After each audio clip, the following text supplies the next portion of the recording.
November 16th, 2008. I can still see the kitchen that night. The fluorescent light above the sink, humming that tired hum it always made. My coffee mug, the navy blue one with the chip on the handle, sitting on the counter, half empty, gone cold.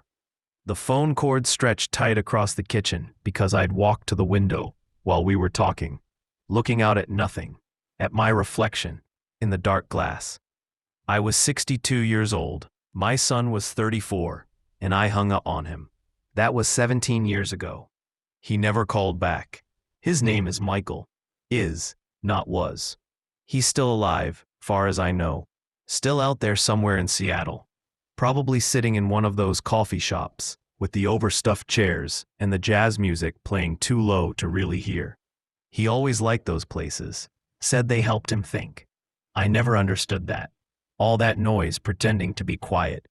But then again, there's a lot about Michael I never understood. He was born on a Wednesday morning in July, 1974.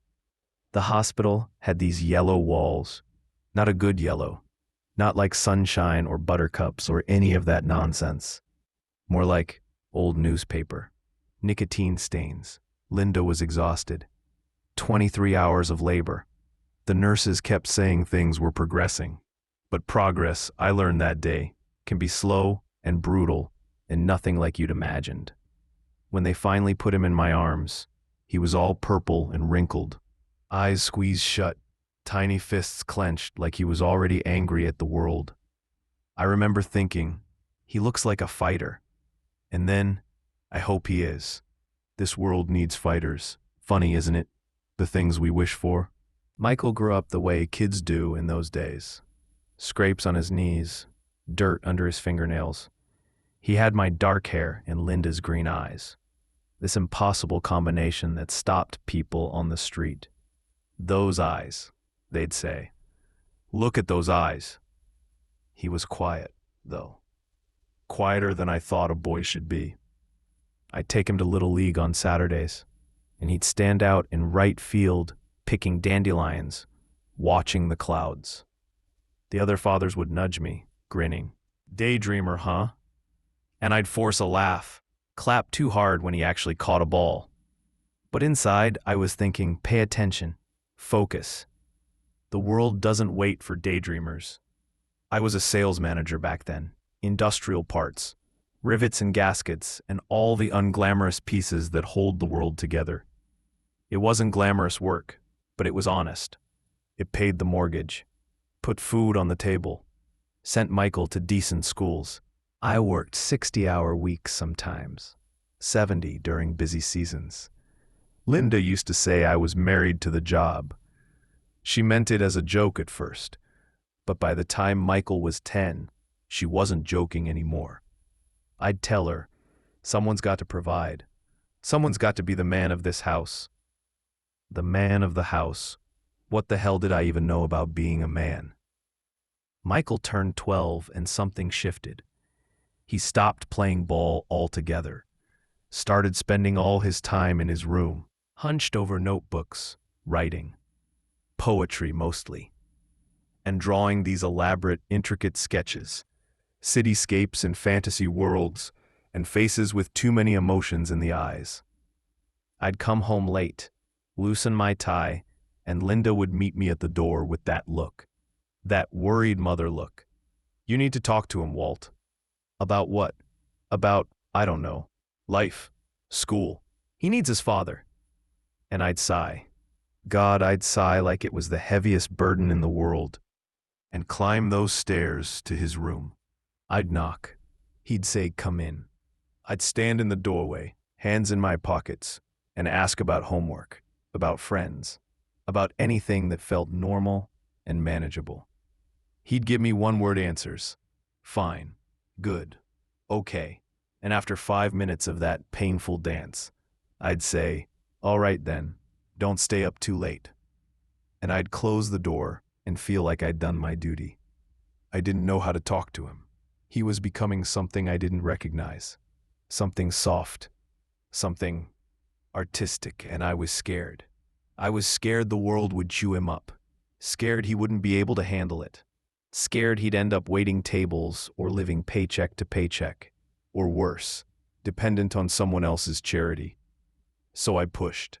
I pushed him toward practical things, business classes, economics. You're smart, Michael. You could be an engineer, an accountant, something stable. He'd look at me with those green eyes, Linda's eyes, and say, I want to write, Dad. Write what? Stories? Poems? You can't make a living doing that. Some people do. 1 in a million. You want to gamble your whole life on 1 in a million? The worst part? I thought I was helping him.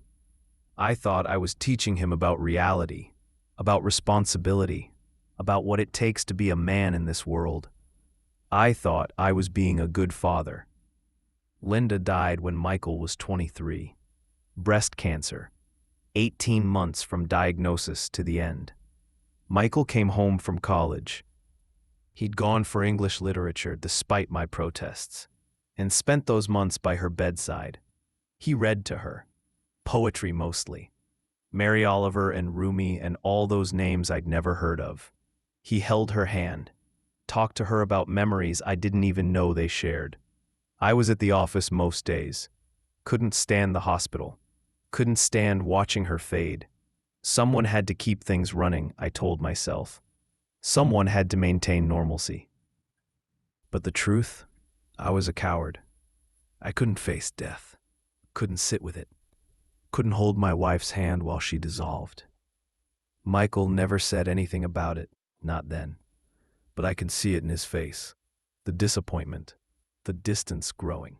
After Linda passed, Michael moved to Seattle, got a job at a bookstore, started writing in earnest, articles for small magazines, essays, poems published in journals I'd never heard of. He'd call every Sunday, 6 o'clock, like clockwork. We'd talk for 15, maybe 20 minutes, surface stuff, weather, work, how the Seahawks were doing. Neither of us brave enough to dig deeper, neither of us willing to say what needed saying. This went on for years, every Sunday, 6 o'clock. It became routine, expected, safe, until it wasn't. November 16th, 2008, Tuesday night. Michael didn't usually call on Tuesdays, but he did that night. I was tired. It had been a long day. Budget cuts at work, layoffs. I'd had to let 2 guys go, good men with families and mortgages and nowhere else to turn. When the phone rang at 8:30, I almost didn't answer. But I did. Dad? Michael, everything okay? You don't usually call on Tuesdays. Yeah, I wanted to talk to you about something. There was something in his voice, something nervous. I should have heard it, should have softened, should have said, take your time, son, I'm listening. But I was tired and impatient and still carrying the weight of that terrible day. What is it? I'm getting married. Silence. I don't know why that was the first thing I felt. Not joy, not celebration. Just this heavy, unexpected silence. Dad, did you hear me? Yeah, I heard you. That's great, Michael. Congratulations. My voice was flat, even I could hear it. His name is David. The word hung there between us, suspended in that phone line, stretching from my kitchen to his apartment 2,000 miles away. I knew, of course. Some part of me had always known. The way he talked about his roommate. The way he never mentioned girlfriends. The way he'd gone quiet and small whenever I'd made some careless comment about when he'd settled down with a nice girl. But knowing what I didn't, this is a lot, Michael. I know. That's why I'm telling you, I want you to meet him. I want you to come to the wedding. The wedding. I said it like the word was foreign, like I was tasting something bitter. Yes, next spring. We're thinking April. Something small, just family and close friends. Dad, I really want you there. The microwave clock blinked. The refrigerator hummed. Outside, a dog barked twice and went silent. I don't know if I can support this, Michael. The words came out before I could stop them. Before I could think. before I could be anything other than that scared, tired old man holding on to the world he knew, the world he understood, the world where men married women and had children, and that was just how things were. What? I said, I don't know if I can support this lifestyle, this choice. Choice? His voice went sharp. You think I chose this? People make all kinds of choices, Michael. This isn't a choice. This is who I am. This is who I've always been. Well, maybe if you'd had better guidance. Maybe if you'd... Better guidance? What the hell does that mean? I was walking to the window now, looking at my reflection in the dark glass, a 62-year-old man with gray hair and tired eyes and too much pride for his own good. It means maybe if you'd focused less on poetry and daydreams and more on what? Being who you wanted me to be? Becoming some carbon copy of you? I wanted you to be normal. The words exploded out of me. I wanted you to be normal. And there it was. The thing I'd been thinking for years, wrapped up in 100 different concerns and criticisms and nudges toward practicality. I wanted him to be normal. I wanted him to be easy. I wanted him to be someone I understood. Normal, Michael repeated. His voice was quiet now, dangerous. You wanted me to be normal. Michael, I didn't mean... No, you meant exactly that.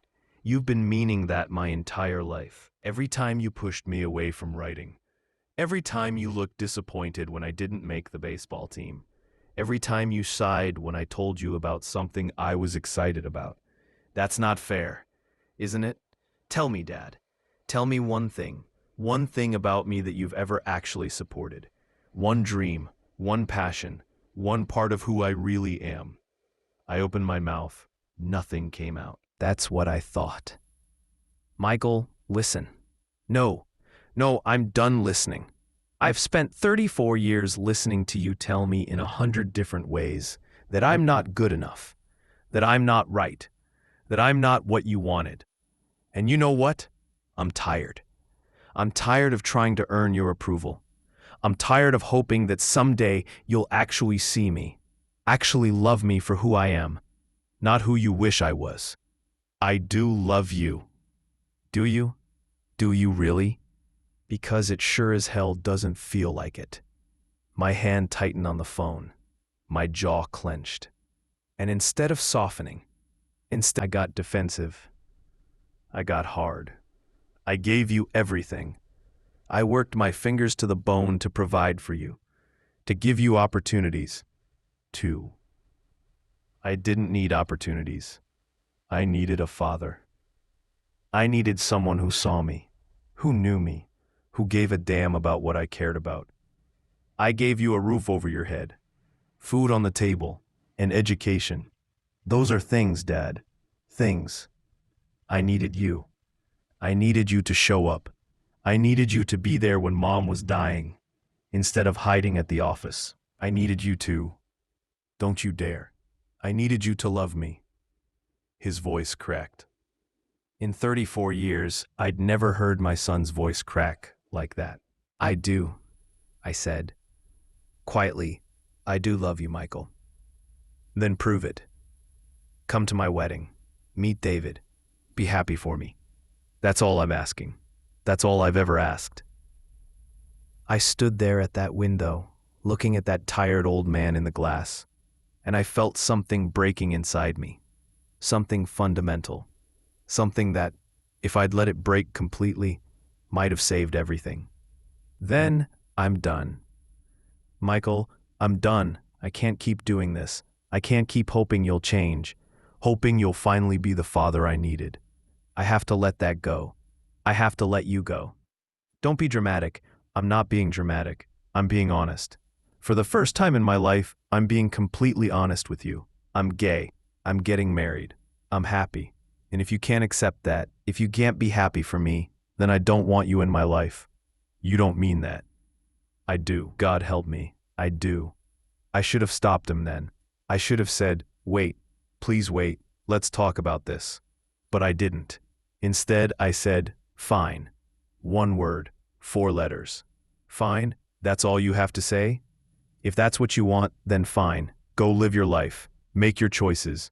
But don't. And then I heard something that still haunts me. I heard him crying. My son. My boy. My Michael with Linda's green eyes and all that potential I'd spent his whole life trying to reshape. He was crying. And instead of staying on that line, instead of listening to his pain, and finally, saying the right thing, I hung up. I hung up first. That was 17 years ago. The phone's rung plenty of times since then. Telemarketers, wrong numbers, the pharmacy reminding me about prescriptions, but never Michael. Not once. I tell myself stories, sometimes. At night, when the house is too quiet and the memories get too loud.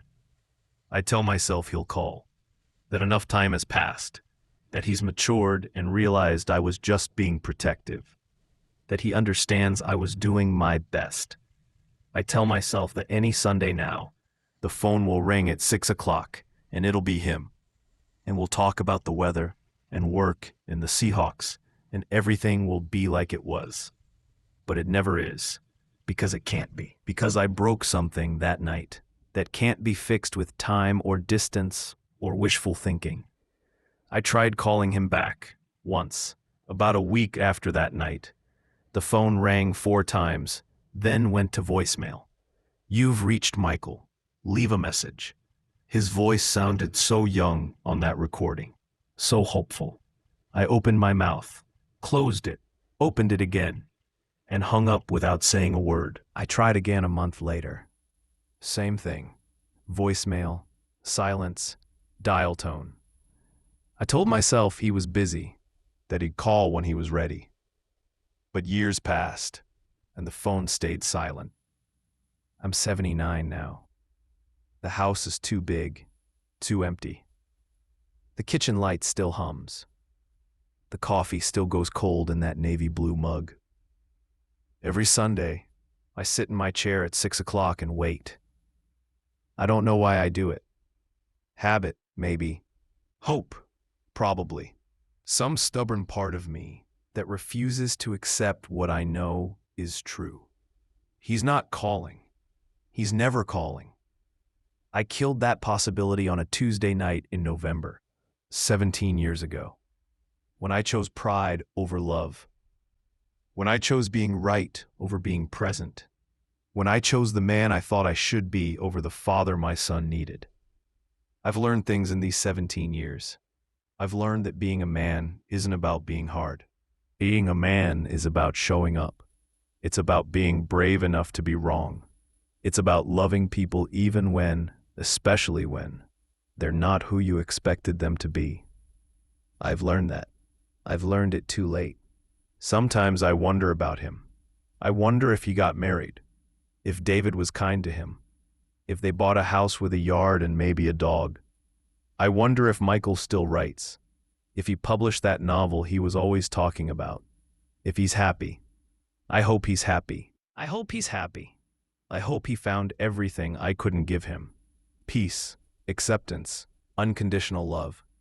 I hope he has friends who see him, really see him, for all that he is, not all that he isn't. I hope he thinks of me sometimes, but not too much. I hope he's let go, because one of us should be free. People ask me sometimes, the few people who still come around, if I have kids. And I say yes. Yes, I have a son. They ask, does he live nearby? No, I say. Seattle. Do you talk much? And here's where I'm supposed to lie. Where I'm supposed to save face and maintain the fiction that everything's fine. But I'm too old for that now, too tired, too aware of how much time I've already wasted on pride. So I tell them the truth. No, we don't talk. We haven't talked in 17 years. Because I was a coward and a fool, and I chose my own comfort over my son's happiness, and now it's too late to fix it. And then I tell them this: if you have children, Love them. Love them for who they are, not who you think they should be. Love them when they disappoint you. Love them when they make choices you don't understand. Love them when they're easy, and love them when they're hard. And love them especially when they need it most. Because time doesn't wait, and phone calls don't last forever. And some moments, some small, ordinary Tuesday night moments, they change everything, and you don't get them back. You don't get to rewind. You don't get a second chance. It's Sunday now, almost 6 o'clock. I'm sitting in my chair, the one by the window where I can see the street, see the neighbors coming home from wherever people go on Sunday afternoons. The phone sits on the table beside me, silent, like it always is, like it always will be. But I wait anyway, because hope is the last thing we let go of. Hope that maybe, somehow, despite everything, the phone will ring, that I'll hear his voice, that I'll get one more chance to say the things I should have said 17 years ago. I love you. I'm sorry. I was wrong. You are exactly who you're supposed to be, and I'm proud of you, and I miss you more than words can say. The clock strikes 6. The phone stays silent, and I sit here, an old man in an empty house, waiting for a call that will never come, waiting for my son, waiting for forgiveness I don't deserve, waiting, always waiting. His name is Michael. He has his mother's green eyes, and I love him. I love him. God, I love him. I just wish I'd told him when it mattered. Please drop a like if you enjoyed my tale.